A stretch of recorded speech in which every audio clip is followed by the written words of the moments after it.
Coming up, what an excellent day for Merrin!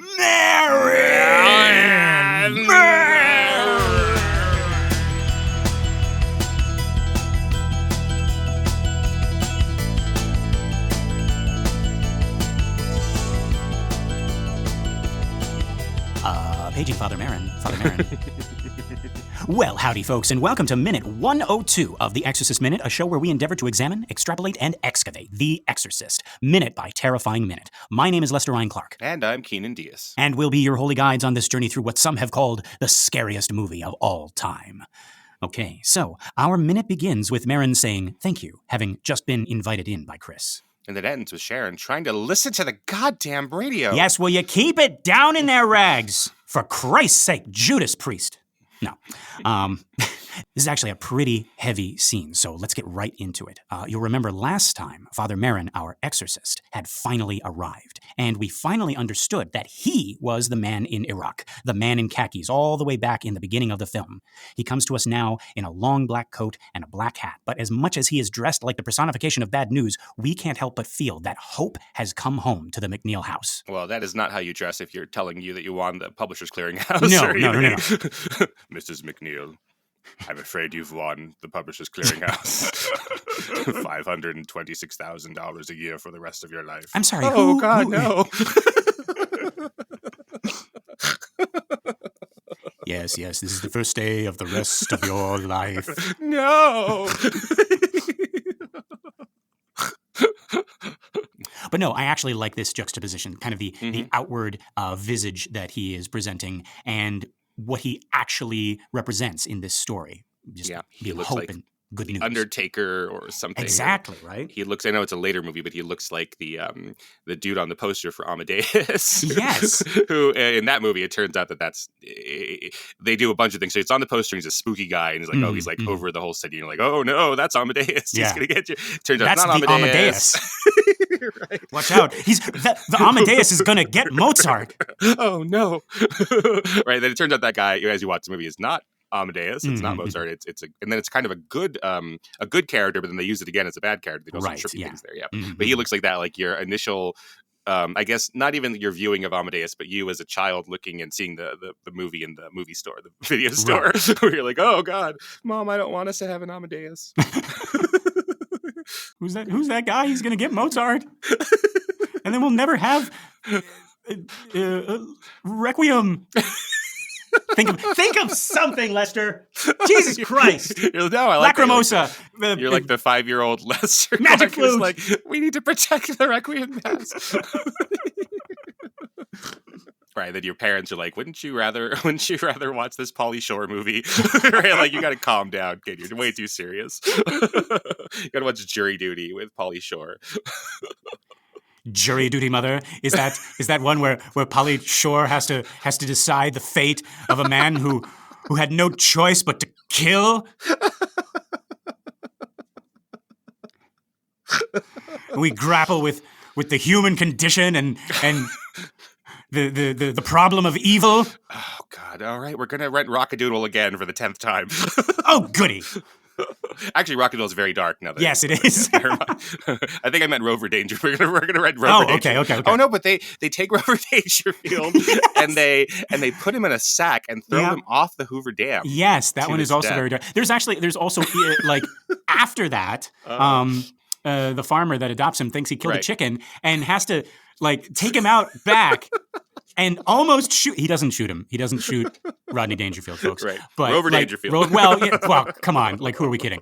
But the animation for that is like, Rover turns his back on the farmer and he's just like shaking uncontrollably as this farmer has, like a change of heart. But it's like, oh my God. Hey, everybody, we're all going to get spayed.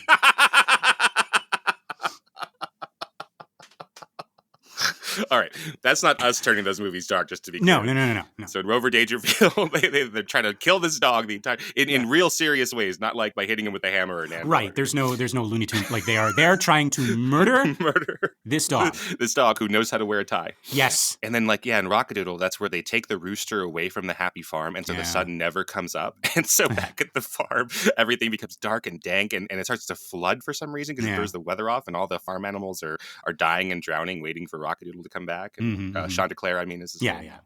Yeah. And that's real serious stuff. So let's get to some lighter things like the ending of The Exorcist. Yeah, let's do it.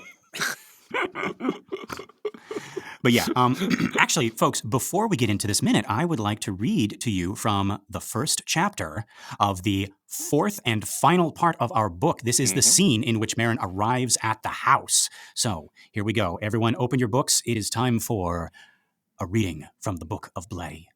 Part 4, And Let My Cry Come Unto Thee. Chapter 1, Chiming of the Doorbell. Karis glanced toward the sound, then at Chris, who met his look of surmise with a questioning, apprehensive lifting of an eyebrow. Kinderman? Seconds ticked by as they sat and listened. No one was coming to answer. Willie was resting in her room, and Sharon and Carl were upstairs. Tense, Chris abruptly got up from the table and went to the living room, where, kneeling on a sofa, she parted a curtain and peered furtively through the window at her caller. No, not Kinderman, thank God. It was a tall old man in a threadbare black raincoat and black felt hat. His head bowed patiently in the rain, as at his side he was gripping a black valise.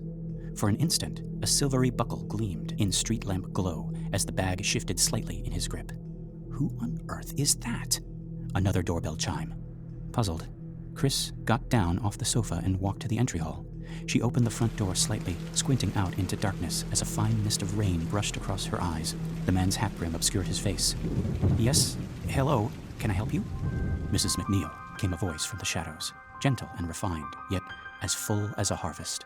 As the stranger reached up to remove his hat, Chris was nodding her head, and then, suddenly, she was looking into eyes that overwhelmed her, that shone with intelligence and kindly understanding, with serenity that poured from them into her being like the waters of a warm and healing river whose source was both in him and yet somehow beyond him, whose flow was contained and yet headlong and endless. I'm Father Lancaster Merrin, he said. For a moment, Chris stared blankly at the lean and aesthetic face, at the sculptured cheekbones polished like soapstone. Then, quickly, she flung wide the door. Oh, my gosh, please come in. Oh, come in. Gee, honestly, I don't know where He entered, and she closed the door. I didn't expect you until tomorrow, Chris finished. Yes, I know, she heard him saying. As she turned around to face him, she saw him standing with his head angled sideways, glancing upward, as if he were listening. No, more like feeling, she thought, for some presence out of sight, for some distant vibration that was known and familiar. Puzzled, Chris studied him. His skin seemed weathered by a sun that shone elsewhere, somewhere remote from her time and her place. What's he doing? Can I take that bag for you, Father? It's all right, he said softly, still feeling, still probing. It's like part of my arm, very old, very battered. He looked down with a warm, tired smile in his eyes. I'm accustomed to the wait. Is Father Karis here? Yes, he is. He's in the kitchen. Have you had any dinner, Father Merrin? Merrin did not answer. Instead, he flicked his glance upward at the sound of a door being opened. Yes, I had some on the train. Are you sure you wouldn't like something else? No answer. Then the sound of the door being closed. Merrin's warm gaze came back to Chris. No, thank you, he said. You're very kind. Still flustered. Gee, all this rain, Chris babbled. If I'd known you were coming, I could have met you at the station. It's all right. Did you have to wait long for a cab? A few minutes. I'll take that, Father. Carl. He'd descended the stairs very quickly and now slipped the bag from the priest's easy grip and took it down the hall.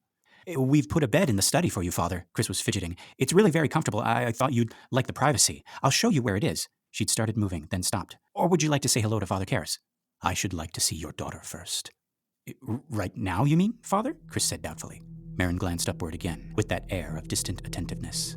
Yes, now, he said. I think now. Gee, I'm sure she's asleep. I think not. Well, if suddenly Chris flinched at a sound from above, at the voice of the demon, booming and yet muffled, croaking like an amplified premature burial, it called out, Merrin! And then the massive and shiveringly hollow jolt of a single sledgehammer blow against the bedroom wall. God almighty, Chris breathed out as she clutched a pale hand against her chest. Stunned, she looked at Merrin. The priest hadn't moved. He was still staring upward, intense and yet serene. And in his eyes, there was not even a hint of surprise. It was more, Chris thought, like recognition. Another blow shook the walls.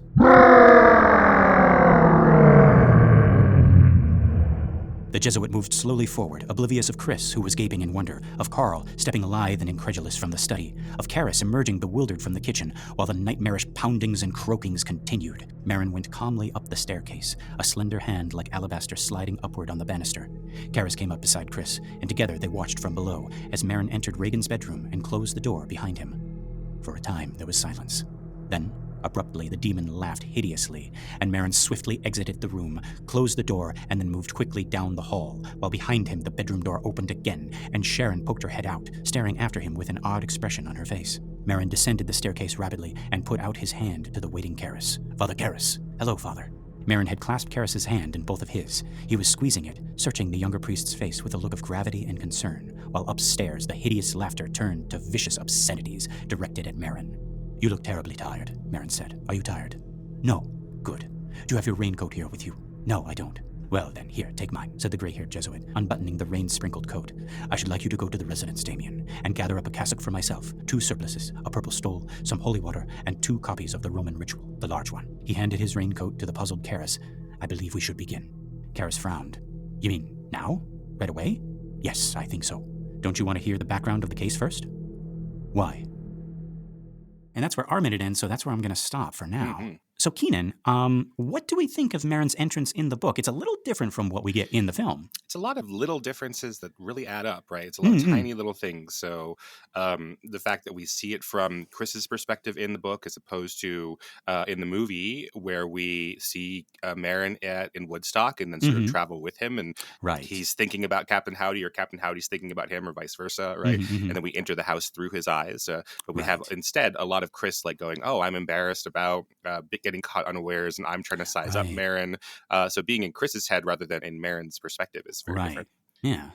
And then also, right, the fact that he wants to go up and see Reagan right away. Yes. We have a different version of that, right? These are minor little things, but they sort of add up. We have a different version of that in the movie where he wants to get started. And in our minute, we'll see Damien not wanting to get started right away, but Merrin wants to. But it doesn't mean literally going into the room yet. Right. You're exactly. Yeah. So there's in both versions, Merrin wants to just get right to work. But there's this slight little difference here where he also wants to, even before, I guess it's like the exorcism, he wants to go and kind of assess the situation maybe. Right. Or just, I don't know, just maybe like, like show his face to Captain Howdy or something. Yeah. Be like, what now, bitch? Yeah, right. I'm here in your room. I'm touching your stuff. No. I broke those records last week. Don't touch them. No. But actually, like, we're joking here, folks, but we're going to find out because, remember, Sharon kind of like pokes her head out after Merrin leaves. So she knows what happened in that room. Something happened. And she's going to reveal it a little bit later. So yeah, this is the version that I'm more familiar with, this book version. And perhaps that's why I was saying last time that I associate Merrin's presence and his entrance with a feeling of comfort and safety, because that's in the text, but also just the idea that you are the hero. You are the knight in shining armor that we were waiting for and also thought wasn't going to come. You are the title character, the exorcist. And you show up without the pomp and circumstance, without the, like where you got to make them believe that you are who you say you are, right? Like in Hercules, it's like, oh, it looks like what you folks need is a hero, right? or like Karis answers the door and it's like, Merrin, I thought you were dead. I thought that exorcism killed you. And Merrin's like, no, it only damn near killed me, right? Or something like that, right? Right. Just to kind of like, it's like, Merrin's here, everybody, right? But no, or the father president and the father bishop come in and they're like, this is Father Merrin, he's going to save you here, and like, oh, thank God, like someone that we already know is introducing and passing the mantle on to Merrin. Exactly, yeah. Take it away, Father Merrin. Yeah, but no, there's none of that. He enters and his presence immediately makes us feel safe, and he surprises the inhabitants of the house with how prepared and familiar with the situation he already is. He even surprises Chris, who this whole time has been waiting for somebody to fucking do something, waiting for the doctors, waiting for Karis. And Merrin, is moving faster than her. Right. She has to catch up with him. She didn't expect him for another day. She lets him in. She's flustered. She starts making small talk, offering to take his bag, offering him something to eat, to show him to the bed they made for him in the study. But he says, I should like to see your daughter first. And she is blindsided by this. And understandably, because this is the first person who is helping her without any bullshit. This is the first person to whom she doesn't have to explain herself or her daughter or her situation. She does not have to fence with him. And ironically, that catches her off guard. See that little fencing pun there, guys? Yeah. Wait, what's the pun? It catches her off guard. She's off her guard. Oh, my God. See, folks, when you got to explain it like that. The fact that she doesn't have to fence with him, see? Yeah. Anyway.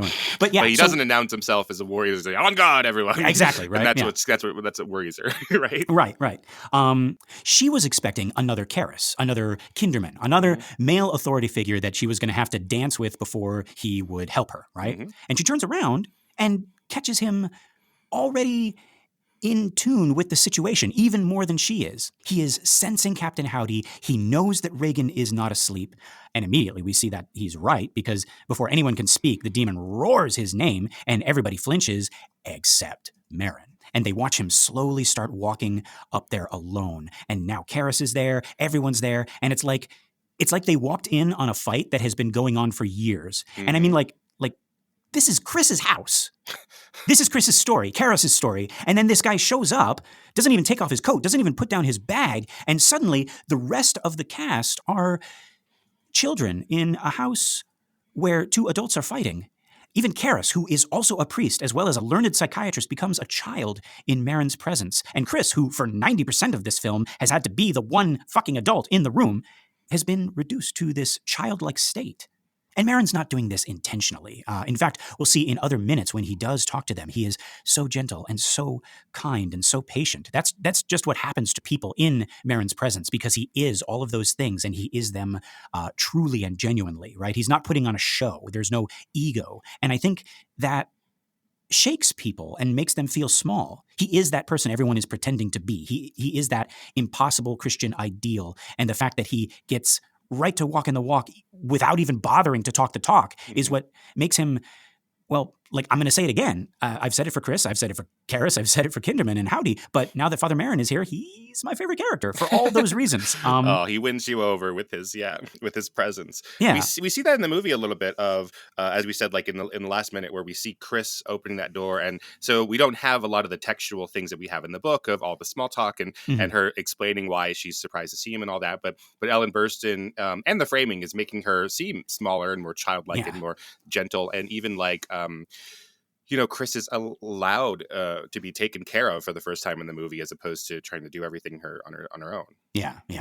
But maybe she hasn't really been taken care of by another person since Burke died, I suppose. Right. Because we had that moment at the beginning where she's like, I have all these questions, and Burke like calms her down in a way that annoys her because she wants to be strong, but then we see that melting on her, right? Right, exactly. It's sort of like that, but in microcosm and with a stranger that she doesn't have this relationship with. Yeah.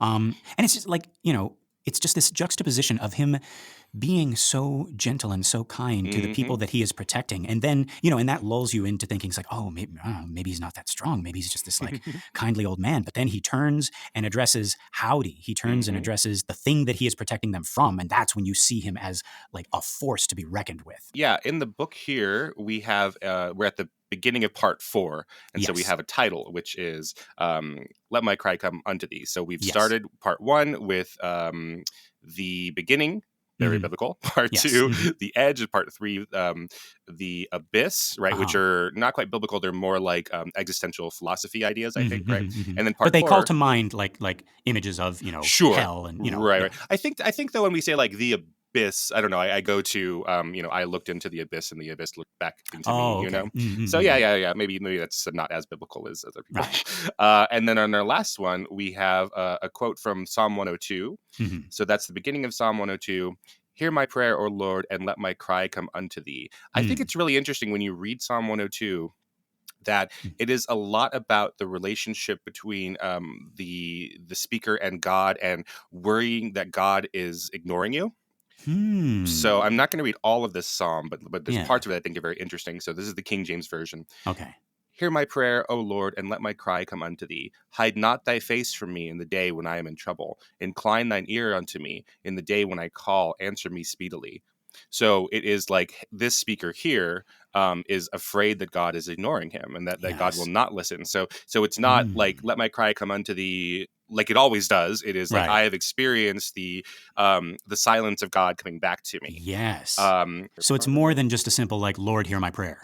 Right. It is not just Lord, hear my prayer. It's Lord, hear my prayer because I'm suffering so much because I haven't gotten any evidence of you hearing my prayer. Right. Yeah. Okay, so we're skipping forward a little bit. For I have eaten ashes like bread, and mingled my drink with weeping, because of thine indignation and thy wrath, for thou hast lifted me up and cast me down.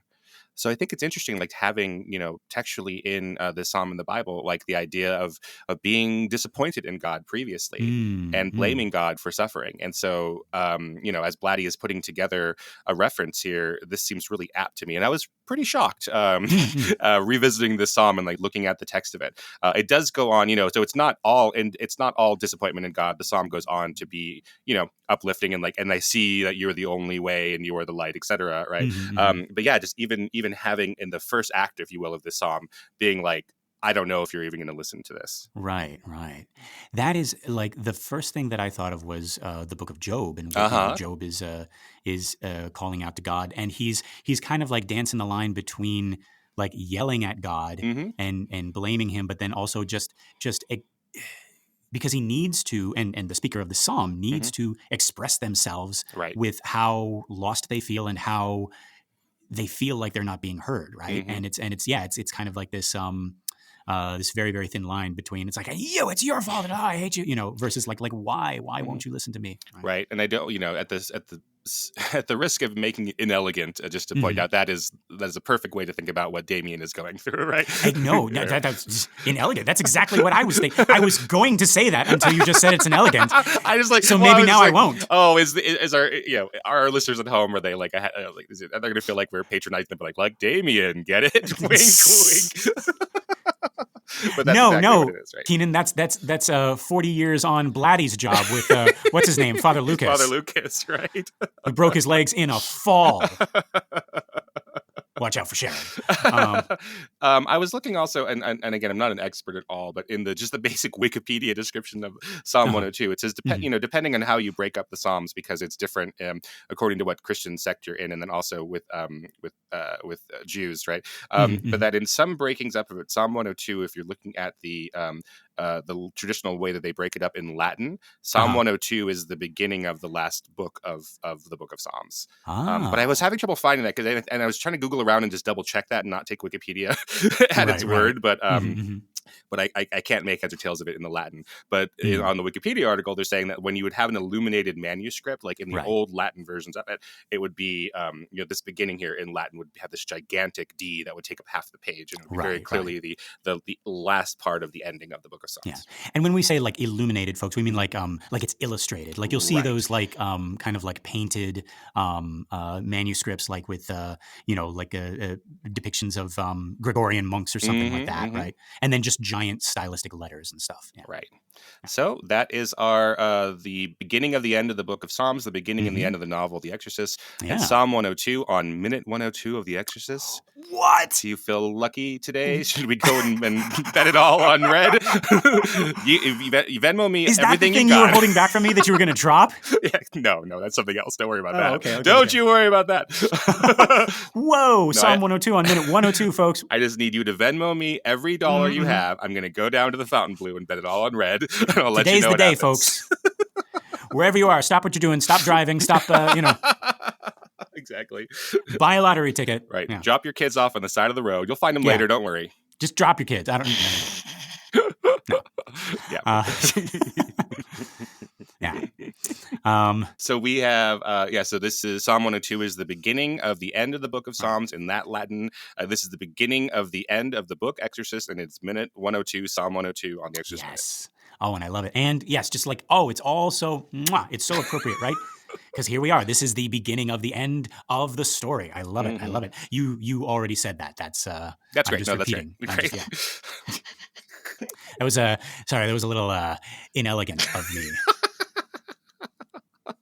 Yeah. But anyway.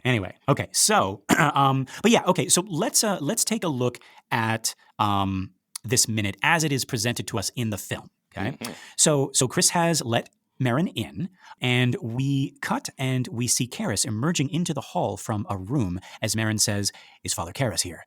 I'm trying to figure out what room that is that he came out of. It's got to be Daddy's room because you can see the wood paneling through the open door. Are we going to get in another fist fight about the geography of this goddamn house? This goddamn 88 rooms, Christ. I don't think it's Daddy's room. I think that is the staircase down to the basement. Oh, what? Why is he in the basement? I don't know. but that's a door what under reason does Karras have to be in the basement for?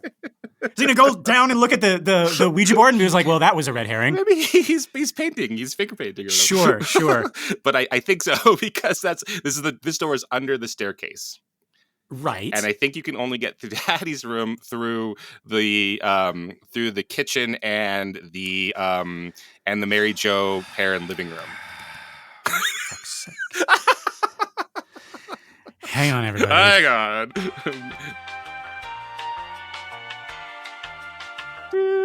That's just his floor plan. Okay. So, entry. Oh, and of course it wouldn't say Daddy's room, Lester, you idiot.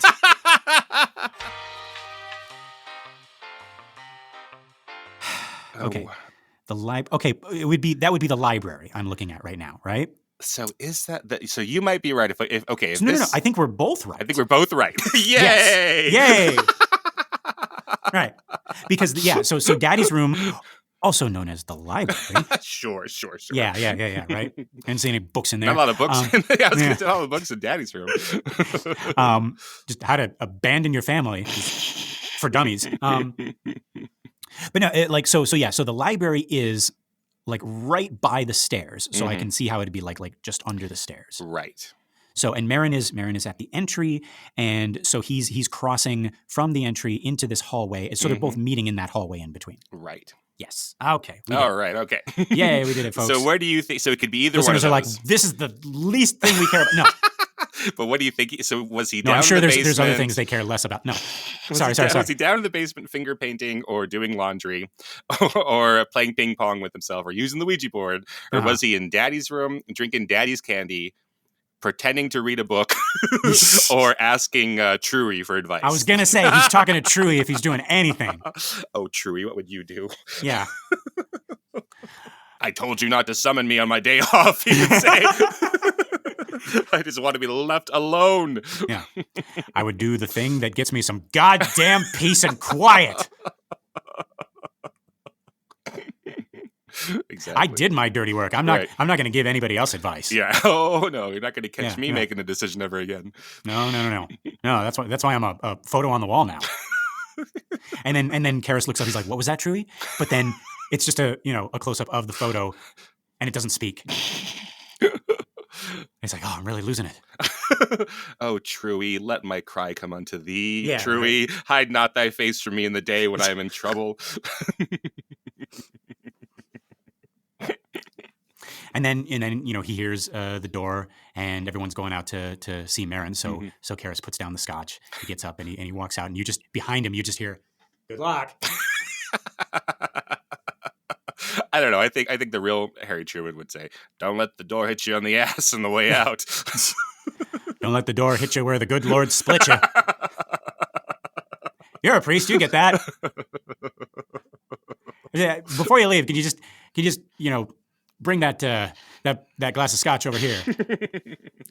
See, really our listeners thought we were done with Harry Truman because I don't think we're in that room ever again the rest of the movie. But we're bringing it back. Mm-hmm. Bringing it back, folks. Yeah. Okay, but yeah, so Karras walks out of this room, right? And again, I wrote that whole thing about them all being children before watching this minute. That was after I had reread this part of the book, but before rewatching this part of the movie. Mm-hmm. But Keenan, like looking at Karras now, the way he comes out of that room and he stops and he looks and says, like, hopefully and a little bit shyly, like, I think he says, "Father?" Mm-hmm. It's almost like he's not addressing a priest. It's like he's a little boy and his father has just come home. Mm-hmm. And this is like right after we had a shot of Chris looking younger. So like I'm winging this as I go, folks, but like I do feel like that sense of them being children has carried over from the book, at least in this minute right here. Absolutely. And at the risk of just making these connections again that are patronizing and elegant, right? We have not had a father. We've had Reagan's missing father, Howard. We've had Damien and his relationship with his mother. He doesn't have a father. And these men who have put themselves into service, right? Into the service of God and their flocks, but have chosen not to be fathers themselves. And now they're finding themselves, finding each other. Yeah, we've had a bunch of fatherly stewards, I guess, right? And with like if we include the doctors in there, and as well. And I don't know. I mean, like Kinderman never interacts with Reagan, but I don't know. He has her best interests at heart, and he like the way that he kind of like talks with Chris. I'll add him in there as well, right? Yeah, but he pretends that his daughter wants an autograph and all this stuff. Yeah. So maybe not. Yeah. But then also, I mean, like, and Carl too. The way that he is a father. In the novel, right? Surprise, surprise. But but like he's also very, very fatherly towards Reagan. So so a lot of fathers in this thing, right? Yeah. But this house needs a daddy. Yes, right. And they found it in Father Merrin, Daddy Merrin. Daddy Merrin, right?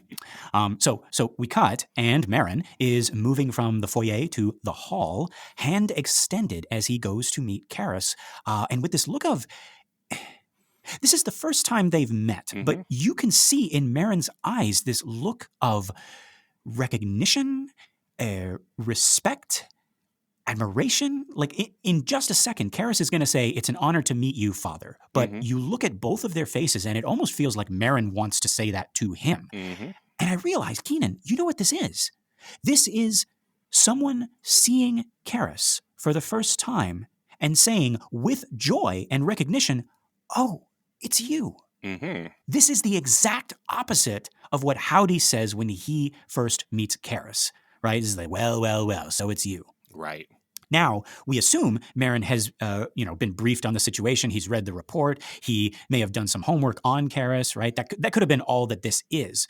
Just two academics like, Father Karis, I read your paper. That was good stuff, right? It's you. But I also want to believe that even now he is sensing that Karis reminds him of maybe his younger self. Right. And he says, it's like, "Oh, Karis, it's you." Right. And just to be on the receiving end of that. Right. After having everyone in his life look at him like, "Oh, it's you." To have Father Merrin, whom he's never met, look at him as like, "Oh, it's you." Like that must feel really, really good. That's a really good point. It's like, Stanley and Livingston, right? So Stanley is looking throughout Africa for Livingston, and then he's trying to practice what to say and how to say it to him, and then he has this embarrassing, cringy line that he invents that then becomes this really famous line, right? "Oh, Dr. Livingston, I presume," right? Yeah. Because he's trying to practice so hard about how to approach him and what to say to him, right? He's been the entire time he's going upriver into the jungle. He's like, "What do I say to Livingston? He's so important and I love him so much." And he's like, it's the equivalent of, "Oh, I didn't see you there." Right? "Oh, how funny seeing you here." So like this is the opposite. It's like not this pretension or anything. It's just like, this is someone I love. I love Damien, and having read the book now again, and having looked at it through your tutelage, right? The idea of Merrin loving people that he's never met, including like the tea shop owner, who he is reprimanding himself a little bit for not always being the person who would love the tea shop owner, and now he does love him. Yeah. And you get the, like, in this meeting, in this just like, short meeting between Merrin and Karis, you get the idea that like, if anybody was rehearsing an introduction, it was Karis. Like, "It's an honor to meet you, Father," right? Like he had Father that. Merrin, he had that on his. Right. But Merrin is just like he is surprised by joy. To quote C.S. Lewis, when he sees Karis, and his is like completely genuine. It's like, "Oh, it's you, Father Karis," right? Right. Yeah. But Damien is coming out and he's going to be like, "Oh, Father Merrin, it's such an honor." But instead he says, "Father Merrin, will you be my dad?" It's like, "Oh God, why would I say that?" Oh God, I'm so sorry. Stupid. You. Oh, I didn't mean. I meant to say you enjoy your movie too. Oh God, no. She works. Right? No, she gave me the popcorn. funny weather here in the house. Do you come to the MacNeal house often?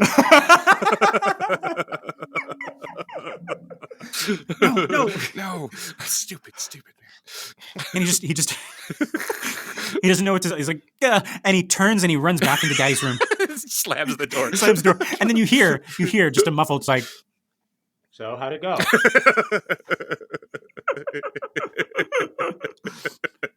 Yeah, but no, okay, none of that happens. What we're trying to say is how genuine Merrin is, right, in his joy to meet Father Karras. Right. Father Karras, it's an honor to meet you. Be sure to subscribe and give me 5 stars. Damn it! Why would I say that? Or it's an honor to meet you. I have a podcast. Damn it! No, so cringe. Nobody cares. Father Merrin, I'm a priest too. No, oh God. Oh, Father Merrin. My name's Father Karras. It's a coincidence. No, wait. Uh-oh. It looks like we came to this party wearing the same thing. Am I right? Awkward. Oh, okay. I have one last one. Okay. Oh, Father Karras, it's an honor to meet you. Oh, yeah, you're going to die up there. Oh, God. Why would I say that? Oh, no. And that's what, like during the exorcism, we're going to see Dimmy's tortured face, right? And he's not having an existential crisis of faith or anything like that. He's just thinking about all this stupid shit that he said to Father Merrin when he first met him. That's right. And it's like, the power of Christ compels you. And it's like, you enjoy your meal too. Oh, God. It's like, Damien, the response. Oh, God. Okay. But no. We'll get to that. But yeah, so however we decide to read this meeting, right? We got Merrin clasping Karras's hand with both hands, right? Eyes locked on him, like he did with the tea shop owner. He must at least know what Dimmy has been through from the report, and he's clasping his hands almost like he's proud of him for handling it up to this point, for taking care of the family. He's acknowledging that it's a tough job. When that's what we should be doing to him right now, right? To Merrin, he just showed up to save the day, but Merrin is going up to everybody like, "Oh, it's you! I read all about you. You've done such a great job," and that's part of Merrin's strength. I think that's part of his grace. And keep that in mind, folks. Pay attention to his actions, to his words. How little self there is in them. His ego is almost non-existent, always about other people that he is with, right? Hold that and remember it for when Howdy calls him out, because Howdy remembers a different Merrin, one that we never see because, here he is at the end of his arc, right? But yeah, speaking of Howdy, this little meeting is abruptly cut short by the booming voice from upstairs shouting, "Merrin!" I'm not sure if I would have recognized that as the word Merrin if I wasn't told that. Yeah, actually, thinking about it now, and like I'm replaying it in my head right now. It's yeah, exactly. So I think that's interesting. So I'm not saying that's a mistake or anything, but I think that's something that on a second or third view, like, oh wow, yeah, that is definitely saying his voice, saying his name. In the screenplay, it's clear. It says Reagan Demon Merrin. In the book, it says that. Yeah, but I do kind of like the little bit of ambiguity here of it just being some kind of roar. Yeah, it could be. It sounds like a word, right? Like it sounds like the demon is saying something, like it's a command. It's like get up here right now or something like that, right? But it is so shocking just in the tone and the volume of it without having to know what the word even is. It's so that's scary. Without even it doesn't. That in some way doesn't really even matter what the word is. Exactly, the tone and the volume carry it enough, and actually maybe even not completely understanding like what he's saying is a little bit scarier almost. Yeah. But yeah, so at this cry of Merrin, right? We cut, it's a new angle. Sharon is just coming down the stairs, probably also to greet Merrin. And this shot is set up so perfectly, Keenan. We're looking down into the first floor hall from the stairs. We're sort of like peeking over the railing. And there are 1, 2, 3, 4, 5 people in this shot. We got Sharon on the stairs. I think she's the one that our eye goes to because she's moving. She's moving, and she seems to react first to the scream and look up at the room where it's coming from. And then we got Karis and Merrin still in the hall. And in the doorway leading into the kitchen, we have Chris talking to Willie. And as soon as we hear that voice, everyone stops and looks up. And I don't know if it's because Merrin is older or because, I like this part of the book so much that I'd like to believe that he's already sensed the demon. He already knew it was up there. So like most of them turn like they're startled, right? Chris, Willie, and especially Sharon. But Karis looks up slowly and Merrin looks up even slower. He turns up to look at the noise again, like he's addressing an unruly child, right? Like, look at his stance, folks. He's like, excuse me, I was talking to Father Karis. I will be with you in a moment, right? Like he has this look on his face. And he has this like tilt of his head. It's like not right now. Yeah, a lot of patience. Yeah. And I'm not trying to say this to be funny. Like he is more prepared than anyone else here. And he knows exactly what to do and also how to do it. He knows that there's a demon, right? That's something that took 2/3 of the movie for everybody else. But even when Karis knows or thinks it's a demon, he still doesn't know how to deal with it, right? Merrin knows exactly what to do and also how to treat this demon, how to acknowledge it. He is not going to humor it. He is not going to gasp or jump at any of his little tricks.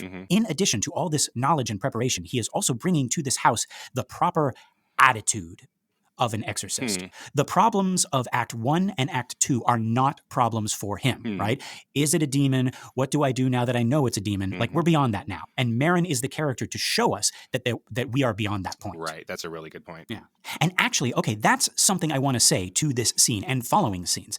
Keenan, it feels so good to have 1, 2, 3, 4, 5. And we don't see him, but Carl is, with Carl, it's 6 characters, right? All in the house and all on the same page with the same goal, working together. Right. Is it weird for me to feel this right here? Like we have no verbal acknowledgement, but just like everybody here is working together. No one is like, well, I don't know about that. Let's see what the doctor says, right? It's not Sharon sneaking into the dark to get Damien and not trying to show Chris this and any of these things that are, make for good drama, but now everyone is on the same page. Exactly, right? The police aren't here. The doctors aren't here, right? We're done proving. We're done convincing, right? The team is together. Capital T team, right? Chris has got the final roster of characters together. This is like, you know how like in Final Fantasy, before you go up against the final boss, it's like, okay, choose the 5 or 6 characters you want to go up against, Kefka or Sephiroth or whatever, right? And that's what this is. Like it was always going to be these characters, this family, Chris, Sharon, Carl, Willie,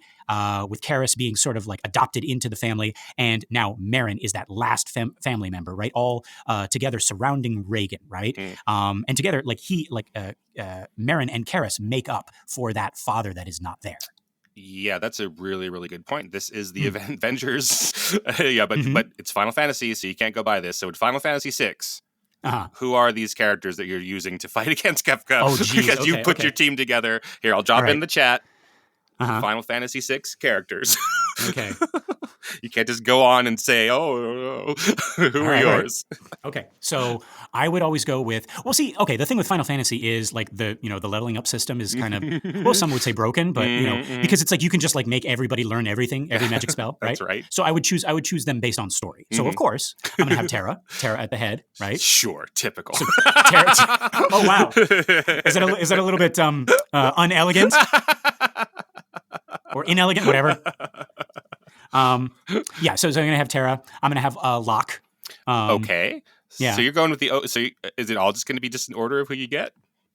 What do you mean? Isn't Locke the second character you get? Oh, yeah, sure. Okay. So you're going with so they've been there with you for the beginning. Are you trying to tell me that the way I play Final Fantasy VI is pedestrian? Hey, man. I'm just, hey, you're all about the language of cinema here, okay? And story. What, you want me to get Gao? Hey. Don't put down Gao. All right, but anyways, Terra and Locke are the first 2 characters, and so you want them there at the end to tie of course. This all up in the story. Okay, all right. Absolutely. We just like have them on the airship while the final battle goes. Yeah.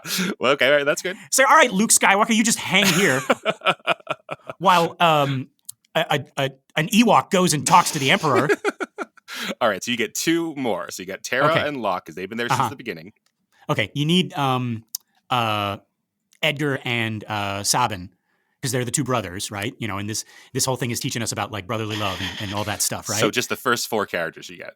Yes, and And the comic relief, you get Mog. Wait, do you get 4 or 5 in Final Fantasy VI? I don't know. You have 4 only, unfortunately. It has been years since I've played that, and I didn't realize that today my style of playing was going to be called into judgment. That's right. Well, so you can't have Mog, sorry, because Mog's on my team. What? So I picked Mog. Oh, I didn't know we were doing this. No, okay. You only have 4 is the point. Sure, and you don't want to break up the brothers, and you don't want to break up the main emotional story of Terra and Locke. So yes. Uh-huh. All right, so mine is Mog and Umaru, because they are animals. Sure. They're cute and animals. And even if, like you're saying, like you have Terra and Locke from the beginning, so they're probably your strongest. You probably have Mog and Umaru last for me, because I suck at playing Final Fantasy. I just pick the ones who have the cute ones, and yes, I would pick Edgar and Sabin as well, because they have super cool mechanics. Edgar has he's like a robot king, like he built all these inventions and stuff, and then very steampunky. Yeah, exactly. He has a steampunk castle in the middle of the desert that, if you don't know, I hope this isn't spoiling Final Fantasy VI for you, but you go to Edgar's castle and then he joins your party, and they're like, well, what about your castle? It's going to get destroyed by Kefka and the bad guys. And they hit a switch and it all goes into the desert, and they're like, well, we'll see you on the other side of this, and it's super, super cool. So yeah, very good. Final Fantasy VI, folks, check it out. All right, so we heard it here on the Exorcist Minute. We just took up how many minutes of your time talking about a fucking video game that came out in the mid-90s? Yeah. But so we have some overlap as much as we're giving each other shit. Yeah. So we have Although the 2 for brothers. some reason I'm not allowed to choose Mog. You're allowed to choose Edgar and Sabin. You only get 4 people.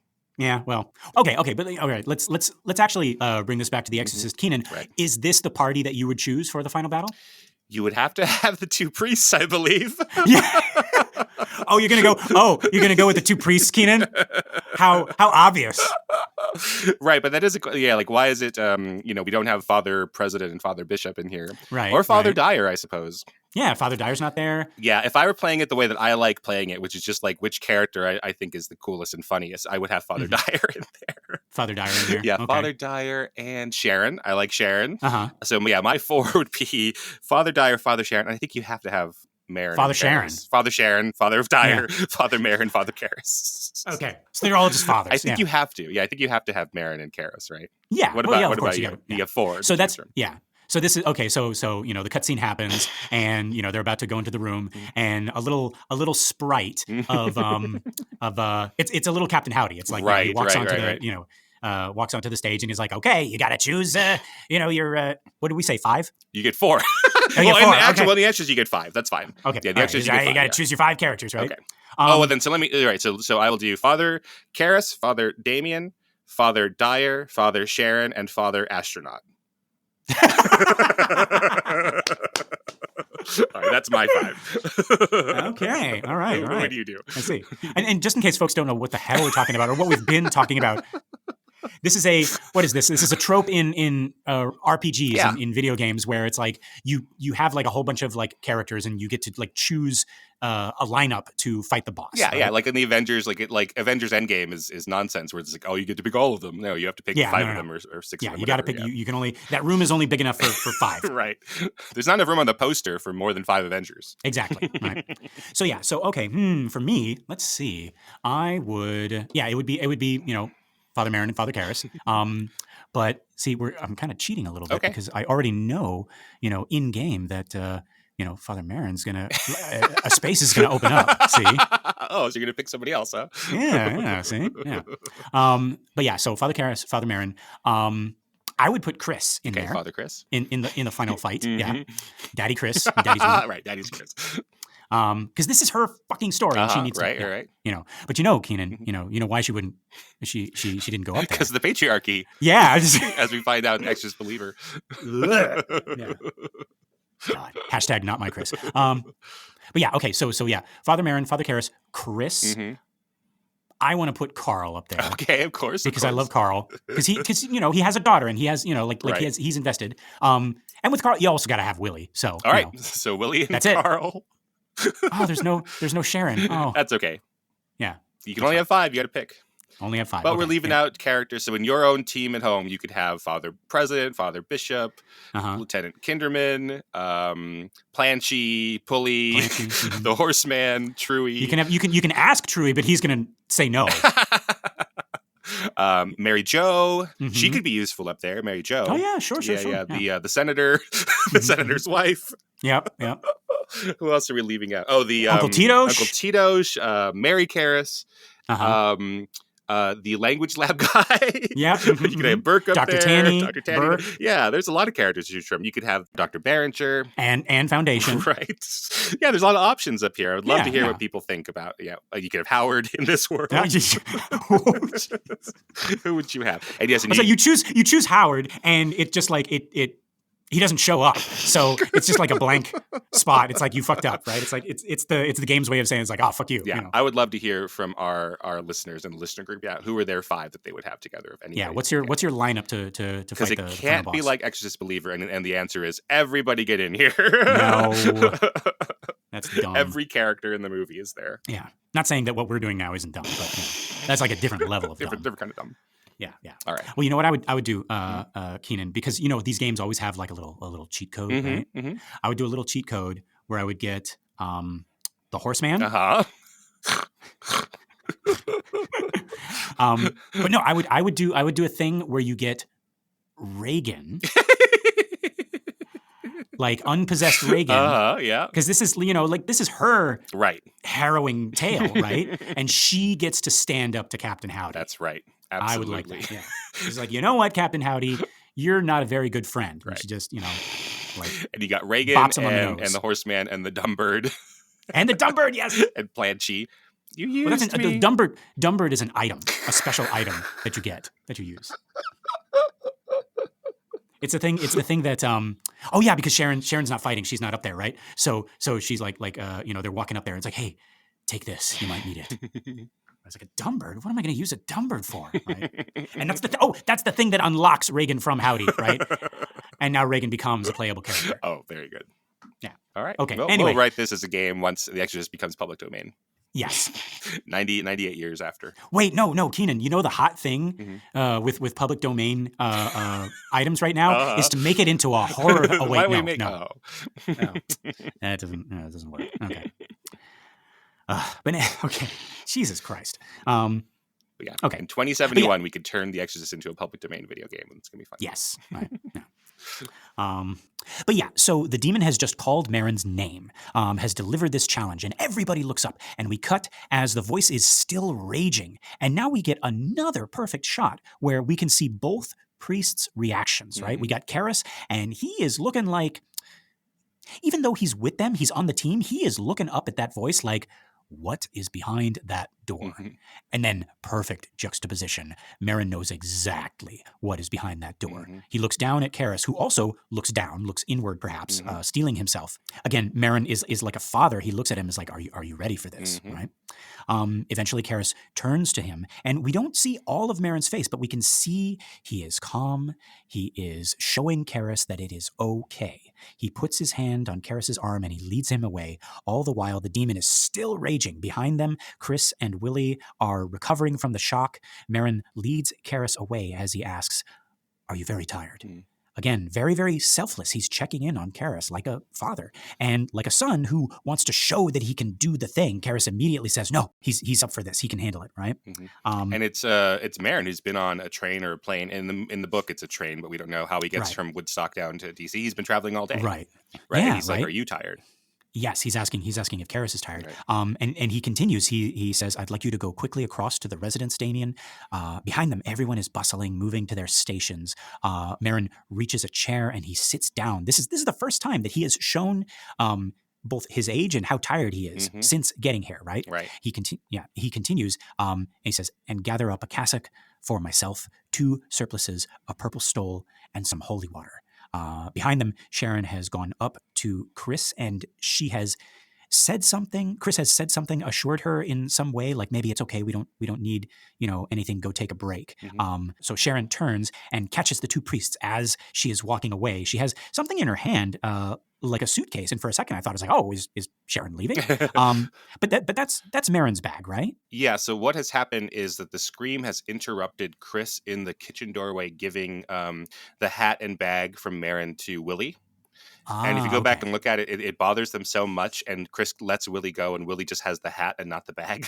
and Oh. Willie just goes off away. And then Sharon comes down the stairs and gets the bag. Oh, okay. So she's bringing it to that place that they have set up for Merrin. Yeah, so it's a lot of really cool blocking and business that is all motivated, but we're not paying attention to that stuff. We're watching just Damien and Merrin walking, downstage, as it were, as the camera's pulling with them. So we just know that the women behind them have all this stuff going on, but we're not tracking what it is unless you're watching it like psychopaths, like we are. Right. Exactly. Right. Yeah.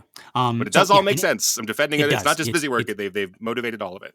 Right. It's all like that bag is going to someplace, and so is Sharon. Right. Yeah. She's going places. No.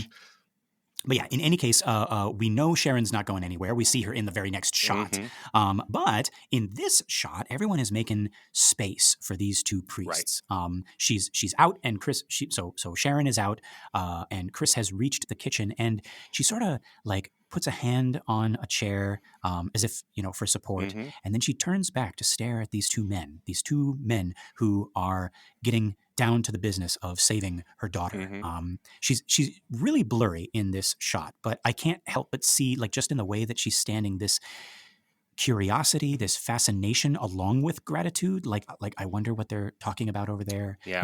Something like that. I love that we have Chris in the shot, even though she's in the far background and partially obscured by the doorway into the kitchen and out of focus, as you're saying. But I love that she's there. It's not something I had noticed before, but we could obviously frame her completely out or block her, so she's moved entirely out of the room. But yeah, I like that. Like she's what, like she does, as you say, make space for them, but she's still interested. Like, okay, I'm pretty convinced by just the presence and aura of Father Merrin this is going to go well, but this is still my daughter. It's not like I'm just going to go and sit down, even though the patriarchy is going to keep me out of that room, right? I'm not going to go and read a magazine or something. Like I'm still, and we're just joking about that, folks. Like I personally don't see any of that like attitude in Chris here. We're just making a dig at the Believer movie.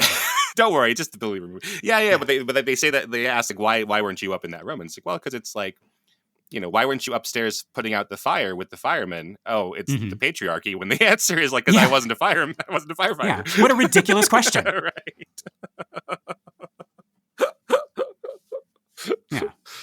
Oh no, that's a perfect analogy, Keenan. Right? It's like I am not a firefighter. Right? It's like I am being saved by these firefighters. Right. Yeah. Yeah, we talked about that. But yeah, I also just really like the fact that she gets to be in the shot where they are like talking about helping Reagan. Because this is the thing. Like she needs that. She like after this whole movie, right? She's been trying to get someone to help her daughter, and it's good that like even her like blurry image in the background gets to witness them talking about. It's like, okay, here's what we're gonna do. Right. Like you need to go to the residence, get the holy water and the surplice and all that, right? Yeah. So so yeah, Merrin finishes grabbing Karras's arm again, and he says, "And your copy of the Roman ritual, the large one, I believe we should begin." So, okay, a couple of things here. I had to look this stuff up because I'm a bad Catholic. No, we're well researched. That's why we had to look it up. Right. That's absolutely the case. But no, okay. So the things that Father Merrin is asking for, a cassock. Is the first thing. That's the black thing that you see a priest wear. It looks like a cross between a suit or a shirt up top. It buttons down the front, but then below is like a skirt that goes all the way down, like a robe or a long coat. But unlike a coat or a robe, like I said, the top is like form fitting. It's almost like a shirt. It has a collar with a little place for like the priest collar thing, the white thing. Right. Yeah. So then a surplice goes over the cassock. You actually only wear surplices with cassocks, not by themselves. Acolytes or choirs wear them, and they can be worn without the priest collar. It's a white linen covering with billowy sleeves that goes down to your knees. It's usually not worn by priests, but I'm seeing that it says that priests will sometimes wear them over their cassocks for certain ceremonies like baptism. It is representative of the purity of divine love and charity. And yes, it is also worn by a priest for an exorcism specifically. That is another rare occasion where they would wear a surplice. Right. I was seeing with cassocks, they are mostly black, but the Pope wears a white one when you're dealing with Catholicism. And then in other denominations, black is sort of the default, and then red or purple or some other color will represent a different rank. Right. But surplices seem to be always white. I just couldn't find any other examples where they weren't. I'm not sure. Yeah. If anybody knows, write us in, theexorcistminute@gmail.com. But yeah, and then we got a stole, and that is worn by ordained priests, and it's representative of the priest's authority and his role as the mediator between God. And that's the kind of like the thing that we were talking about in the last minute, Keenan, the purple, almost like a sash or a scarf type thing. Yeah, you could have in the old days a mink stole, like you'd wear a fox or a mink as a stole, so it's like goes around your neck basically, and so yeah, this is like a sash that goes on not across the body but hangs evenly on either side of the neck. Right, like almost like a scarf that hasn't been wrapped. Yeah. Yeah, and specifically, purple stoles for priests are worn during Lent and Advent when hearing confessions in the Catholic Church, that is, right. And then when administering communion in the hospital. All of these things seem appropriate to our situation, but yes, the stole is also worn during exorcism specifically as well. I heard someone explain it like this: a priest wears white for positive grace, like a blessing or a baptism or a marriage, and purple for, quote, negative grace, or rather like the removal of negative things, like when hearing a confession or during Lent, for example, we're all sort of like, purifying ourselves and removing the bad stuff, right? Okay. And by extension, removing a demon, right? So you'd be wearing the purple, right? Okay. And then we got, so then the last thing he asks for, well, he asks for holy water, but I'm not going to, we know what holy water is. Yeah. Does Damien, do you know where to get holy water? Damien, do you know what holy water is? But yeah, so the last thing he asked for is the Roman ritual, and this is an official book containing the rites and the rituals and the ceremonies of the church. So weddings, baptism, communion, anointing, last rites, and yes, exorcism.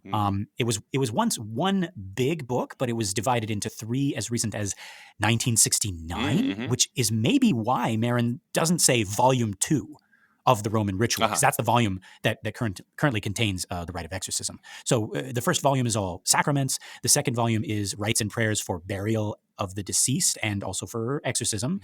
That's a little alarming. I guess they're trying to put all the bad stuff into one volume, maybe, right? And then volume 3 is blessings.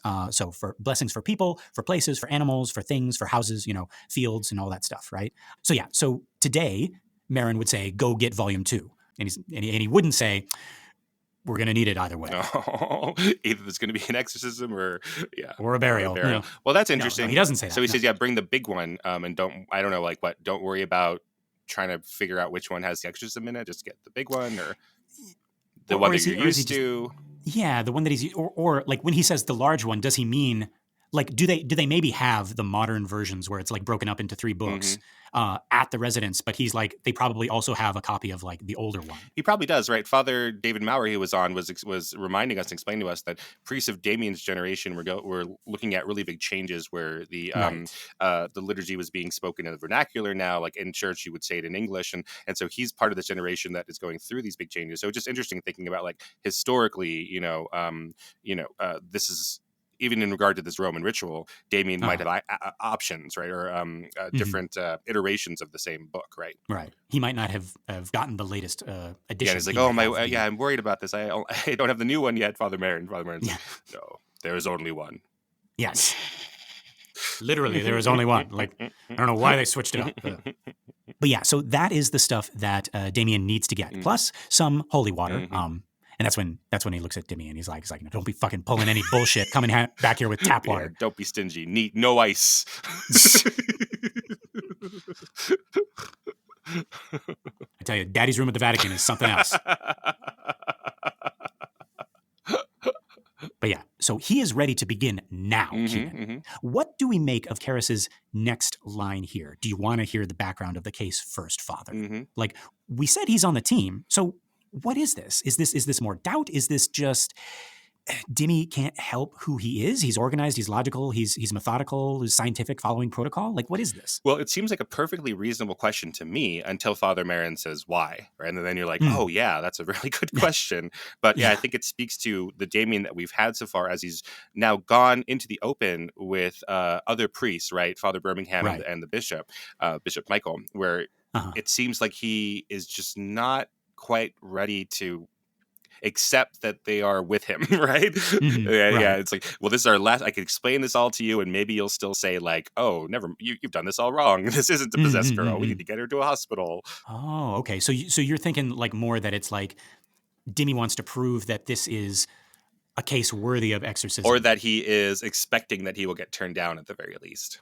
Okay. I think it's for me. It still feels like he's in that same headspace as he was with the bishop. Ah, okay. What do you make of it? So this is but just to clarify, so you're saying like a little bit different from his own personal doubt. This is like him trying to make a case. It's like he thinks he has to dance for Merrin. Yes, that's what I think. It's like I have to do this whole dance, explain this whole thing, and bring out my PowerPoint, and they're also not going to believe me even so. And this is kind of the last chance you get to do that, right? Because this is it. Wow. And I love what you said about like just the like. It seemed such a reasonable question until immediately we get Merrin's answer and we're like, oh yeah. Right, yeah. What are we talking about? Why? Like it's this tennis match of like actually, no, that's a really, really good. Oh, no, it's not. It's just right. It's way more simple than we're making it out to be, right? Yeah. So what do you make of that? How do you feel about that? So if I remember correctly, we're gonna get some peeks into Karras's head during the exorcism, even as late as Regan levitating, where Karras is trying to believe, but doubts and scientific explanations keep invading his mind and he can't concentrate. But yeah, I actually like your version a little bit better, that he is trying to, it could be a little bit of both. Like he's trying to, he thinks he still has to dance for Merrin. And he's also, trying to, do a little dance for himself as well. Yeah. This is a dancing fool, this guy. Yeah. But yes, to what you also said, Keenan, I love Father Merrin's response to this. He simply says, why? And it's not a like a derisive like why, right? It's not like, oh my God, you still don't understand, right? It's genuine puzzlement, like why? Because he's not thinking the way Dimmy is thinking. He's ready. He knows what this is. It's like he's the exterminator, and Dimmy has asked him, do you want to hear the background of these termites we're about to exterminate? Like, what? No. And there's another reason that I love him. He's like, no, it's a demon we're casting out. Like, I don't want to know its taste in music or what it likes to do on the weekends, right? Whether it's an Aquarius or whatever. Now, right? And maybe Karras is talking about Regan's background. Do you want to hear about Regan's background? But again, Merrin's probably thinking, what difference does that make? Like, she is being attacked right now. No one deserves this. We're not going to drag this demon out, sit them on opposite sides of the room and have a trial. He doesn't get a fucking trial. Right. So why do we need to know anything more about this girl other than she is in trouble? Like Ouija board, dumb bird, Captain Howdy, who gives a shit, right? Like, do you know what she did? I don't need to. I'm here to get rid of this demon. Right. So it doesn't matter. Oh, they're atheists. The father is gone. So maybe it's like, the demon is trying to use the atheism and the fatherlessness against him. Like, no, that's not important at all right now. Yeah. Right. And that's like even if Karras is like insinuating, it's like, oh, wouldn't you like to know the demon's game, like what he's using against the MacNeals, right? And again, Merrin's like, no. Like, because I'm not going to play the demon's game. Right. Like, we're not gonna talk to it. You know that thing that you've been doing this whole book, this whole movie, playing chess with him. No, we're not going to do that. But yeah, so no, I really, really like just that one simple word, why, right? And that sums up Merrin so perfectly. But yeah, so we cut from here. We don't get Dimmy's response or reaction. Did you notice that, folks? And now we are in the breakfast room, that little nook at the end of the kitchen. We get the feeling that some time has passed since the conversation between Merrin and Karras. Maybe he's like off, getting stuff right now. Because last we saw Chris, she was in the kitchen, and Sharon had gone the other way, probably like to the living room with Merrin's bag, because that's where they've set up the bed for him. But now Sharon is in the kitchen, and she is, I don't know, like what is she doing here, Keenan? She's got a cup of tea for herself. She's trying to just stay occupied, and then it's a little workstation for her, but she's not trying to do work necessarily. I mean, I don't know what else. Or if she is, none of it is getting done. I don't know what she would have to do right now to pay bills or whatever, what they think would be important. But yeah, she's got a little radio there, and she seems to be upset at everything she's trying to do to distract herself. Right. Yeah. So yeah, like you say, I see some tea. She's listening to the radio, or is it like a tape player? I think it's a radio. I don't know, but yeah, she's got tea. She's got a pen in her hand, but none of it seems to be working and distracting her. Yeah. But yeah, and then, and there's a voice coming out of the radio. More on that in just a minute. Yeah, this table is a mess. We got loads of unopened mail, jumble of papers. Her typewriter's off to the side. Beyond that, on the couch, we got like a pile of unopened newspapers, and that's a great way to tell a story there, right? The outside world is still going on, right? They're still getting papers, but they're not like reading them. They're taking them in just so the neighbors don't notice. Like it's not like they care about what's in them. It's not letting them like pile up in front of the house. Right. People's like, what's going on at the old MacNeal place? Right. So they're bringing them in and they're just like throwing them on the couch, right? Right. And yeah, so it might be that Sharon is trying to like do some secretarial things, right? Like you say, like and also like distract herself. She's doing everything and anything she can, but it is not working. She's got that radio volume up to drown out Reagan's moaning, and I love the reveal when she like we only hear Reagan when she stops the tape and puts the headphones in. Right, we can hear what almost sounds like the lowing of a steer. Right, it's like it doesn't even sound human. It's like right. Yeah, she puts the headphones in so we can't hear it, and she doesn't have the headphones in her ears yet, so we're also not picking it up in her ears to continue on hearing it. Exactly. Right. Yeah.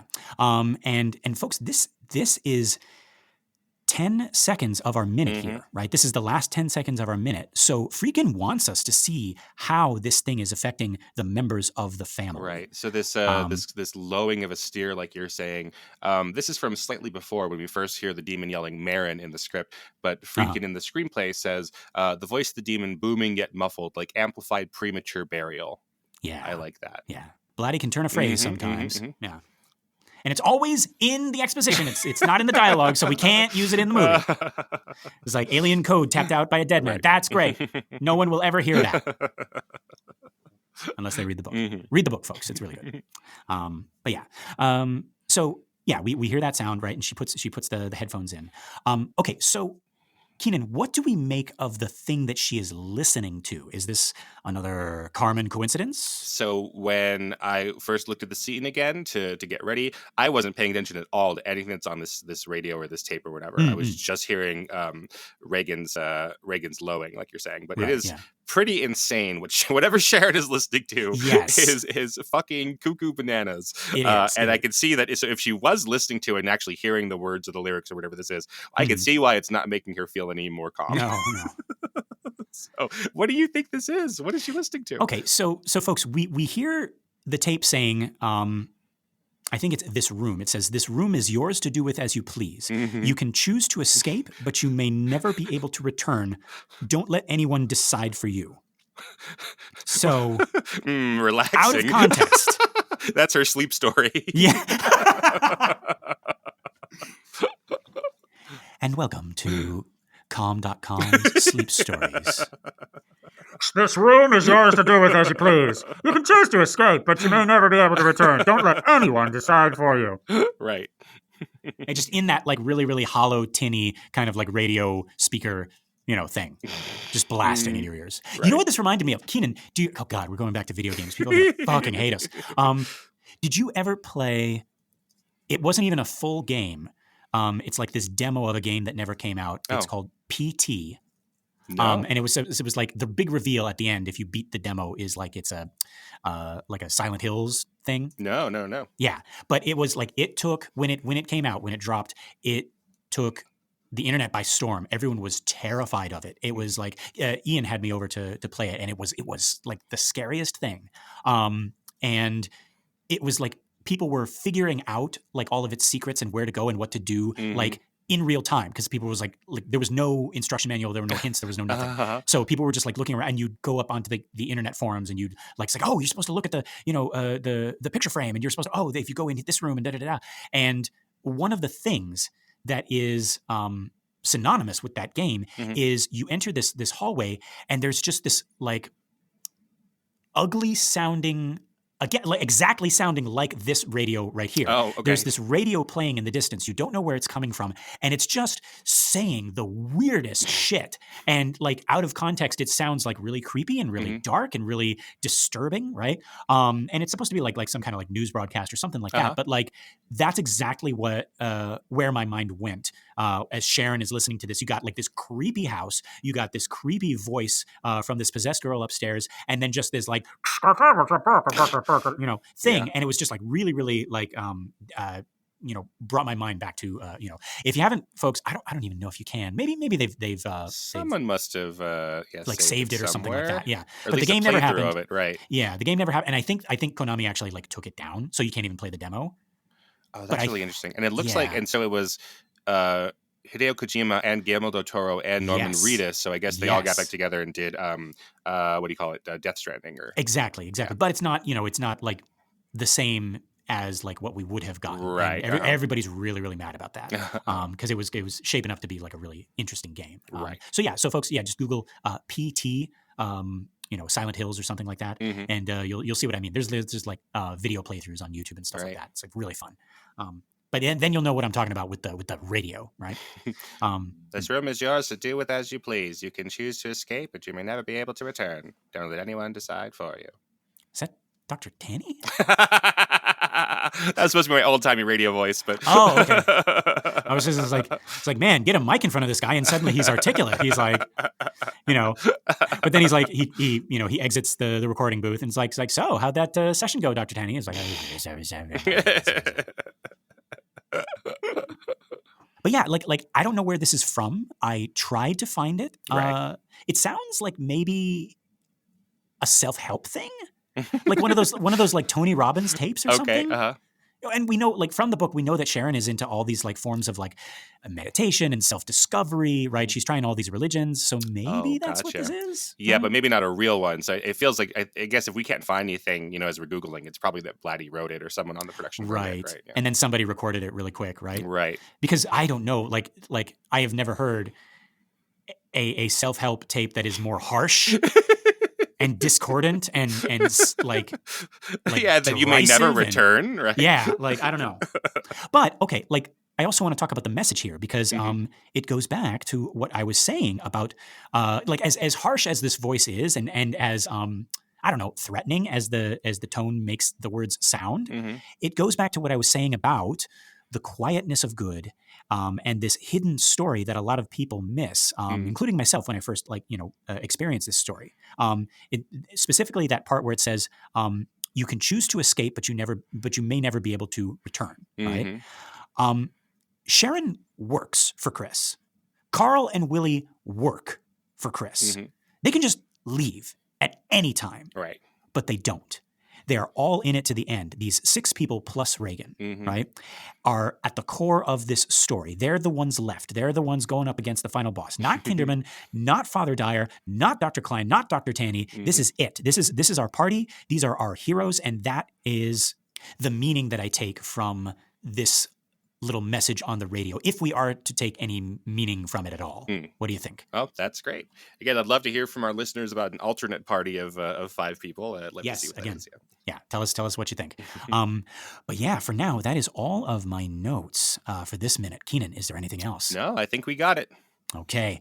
Folks, this has been another excellent Exorcist Minute. I've been Lester Ryan Clark. You can reach me on all the socials as Lester Ryan Clark. And I've been Keenan Diaz. You can find me on Letterboxd and Instagram as Howdy Keenan. Yeah, we got our listener group, Compelling Conversations. Go check that out and request to join, and we'll let you in here with us. Thank you so much to everyone who has shared the show by word of mouth or on social media, and a big thank you to everyone who has given us a 5-star ratings on iTunes or Spotify or wherever you listen to our show. We really appreciate that. It's going to help our little podcast grow and find more cool people like you. All right, Keenan, are you thinking what I'm thinking? I think I am, Lester. Folks, until next time, the power of Rockadoodle compels you.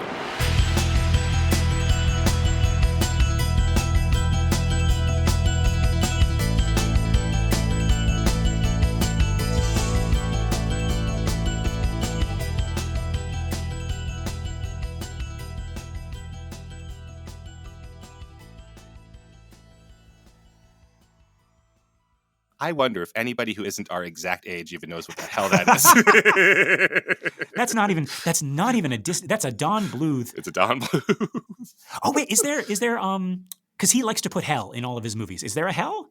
Well, their little farm becomes like a watery, hell. Yeah, for sure. Yeah, but you know what I mean? Like in All Dogs Go to Heaven, they literally go to fucking hell. right? Now I'm thinking of like any other Don Bluth movie. Lester, come on. Cats Don't Dance. Cats Don't Dance. Is there a hell in Cats Don't Dance? Maybe not. But that has Carl the butler, so I'm happy. No, Max. No, it's Max. Jesus. So if you're not our exact age, Mm-hmm. Don Bluth would make these movies that in between the release dates of Disney movies that your parents would have to buy you on VHS because, or else you would throw a fit and burn the house down waiting for movies from the Disney Renaissance to come out. Yeah. He's the image that comes to your mind when your parents say, "We have Disney at home." Rock-a-doodle. I mean, you could say, Keenan, that that Don Bluth was kind of the Lucifer of Disney's heaven.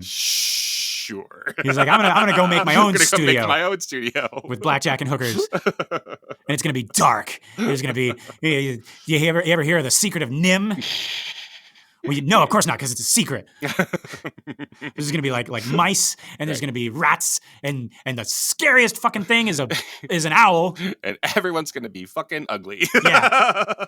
Oh yeah, and that's right. Like the Obi-Wan, the wise old Merlin guy, is gonna look scarier than any other fucking thing in that movie. You're gonna swear that he's a bad guy, right? But he's not. But then he gets crushed under a cinder block. Oh yeah, and that's the whole like it's like, I gotta save the princess. Oh, I gotta find myself. No, I gotta go save my family from being crushed under a fucking cinder block. I'm Don Bluth. Dom DeLuise, you're coming here. You're coming with me.